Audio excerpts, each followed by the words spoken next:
পরীক্ষার আগে স্বাভাবিকভাবেই শিক্ষার্থীদের চিন্তার শেষ থাকে না। টানা 3 ঘন্টার পরীক্ষায় যাতে সব প্রশ্নের উত্তর দিতে পারে সেজন্য একই পড়া বারবার পড়ার নির্দেশনা থাকে অভিভাবক ও শিক্ষকদের।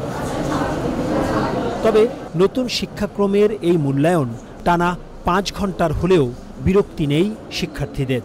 প্রথমে লিখিত পরীক্ষা, এরপর বিরতির পর দলীয় কাজ, এরপর শিক্ষকের সঙ্গে সাক্ষাৎকার। সব মিলিয়ে শিক্ষার্থীরা বলছেন নতুন পদ্ধতির এই মূল্যায়নে লেখাপড়ার বাড়তি চাপ নেই তাদের। এখন জন্ম সনদ দিয়ে খোলো বিকাশ স্টুডেন্ট অ্যাকাউন্ট, নিজের বিকাশ নিজে কর।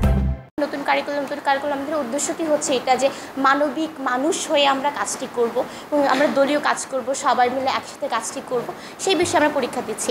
আগে আমরা করতাম যে বইটা পড়ে আসতাম, শুধু বইটাই পড়ে আসতাম, পরীক্ষা দেওয়ার আগ মুহূর্ত হাতে বইটা থাকতো, এরকম কিছু। কিন্তু এখন আমরা যেটা দেখতে পাচ্ছি, যেমন আমাদের এখানে কাজটি দেওয়া হয়েছে যে নিজ পরিবার সম্পর্কে লিখব, অন্যদের সঙ্গে কাজ করে কাজটি আমরা এখন কাজটি করছি এরকমভাবেই। বই নাও পড়ে থাকে ঠিকমতো, অতটাও না, কম বেশি পড়লেও সে পারবে, এতটা সহজ আর কি। তুমি পারছো? হ্যাঁ।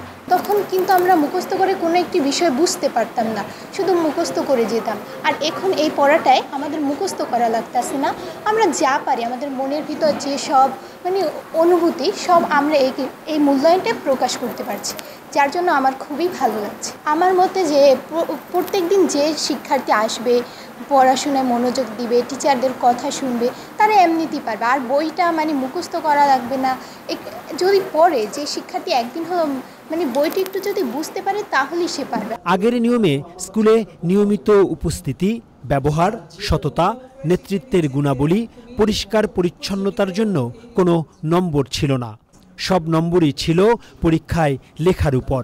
তবে নতুন নিয়মে এর সব কিছুরই মূল্যায়ন আছে।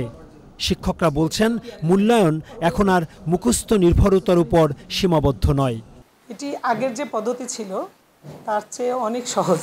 আমরা যেহেতু বই থেকে মুখস্থ করে পরীক্ষার খাতায় লিখতে অভ্যস্ত, এখন যেহেতু পরীক্ষা মুখস্থ করে লেখার কিছুই নাই, ওরা একদম বলা আছে বই এই পৃষ্ঠা থেকে এই পৃষ্ঠা পর্যন্ত শিক্ষার্থীদের সাথে শিক্ষকরা যা আলোচনা করেছে, যে পারফর্ম করেছে স্টুডেন্টরা, বা যে চিন্তা বা থিঙ্কিং পাওয়ারটা তাদের বাড়িয়েছে, তাদের জ্ঞান অর্জন করেছে, তাদের একটা অভিজ্ঞতা হয়েছে। কারণ তাদেরকে কিন্তু এটার সাথে সোসাইটিকে লিঙ্ক করা হয়েছে, স্কুলের পরিবেশকে লিঙ্ক করা হয়েছে, পরিবারকে লিঙ্ক করা হয়েছে, সব মিলিয়ে তাদের একটা অভিজ্ঞতা অর্জন করেছে। সবসময় করে, তার অভিজ্ঞতাটা কিন্তু বাচ্চারা অর্জন করেই, কিন্তু আমরা এইটাকে শিক্ষার বিষয়ে বা আমাদের মূল্যায়নে আনি না, যে স্টুডেন্ট কতটা ভদ্র বা কতটা সুন্দর করে একটা বিষয় প্রেজেন্ট করতে পারছে, স্কুলে কত রেগুলারলি আসছে, এই বিষয়গুলো কিন্তু ছিল। একজন শিক্ষক কিন্তু আমাদের সবসময় দেখতে, এই তুমি রেগুলার ঠিকমতো আসো না কেন, বা তুমি পাংচুয়াল না কেন, বা তুমি পোশাক পরিচ্ছদ ঠিকমতো পরে আসো না কেন, এগুলো কিন্তু টিচাররা নির্দেশনা দিতই।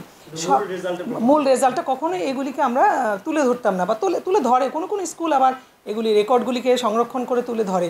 এইটা যেহেতু আমাদের ইন্টারন্যাশনাল সিস্টেমে আমরা যাচ্ছি, একজন স্টুডেন্টের ধারাবাহিক একেবারে তার ছোট্ট জীবন থেকে হায়ার লেভেল এডুকেশন পর্যন্ত তার রেকর্ডগুলি সংরক্ষিত থাকবে। এই অ্যাচিভমেন্টটা একক অ্যাচিভমেন্ট না, মুখস্থের অ্যাচিভমেন্ট না, এভরিথিং তার জীবনে যা যা ঘটে গেছে একাডেমিক, পারিবারিক, সামাজিক এবং আন্তর্জাতিক লেভেলে তাকে পারফর্ম করার জন্য একজন সিটিজেন হিসেবে যা যা পারবে সেইটি। কিন্তু এখন আমরা যেহেতু গতানুগতিক একটা বিষয় বা দীর্ঘদিন চলে আসছে, এটা থেকে বেরোতে একটু সময় লেগে যাবে, বাট বিষয়টি কিন্তু স্টুডেন্টরা খুব আনন্দের সাথে নিয়েছে।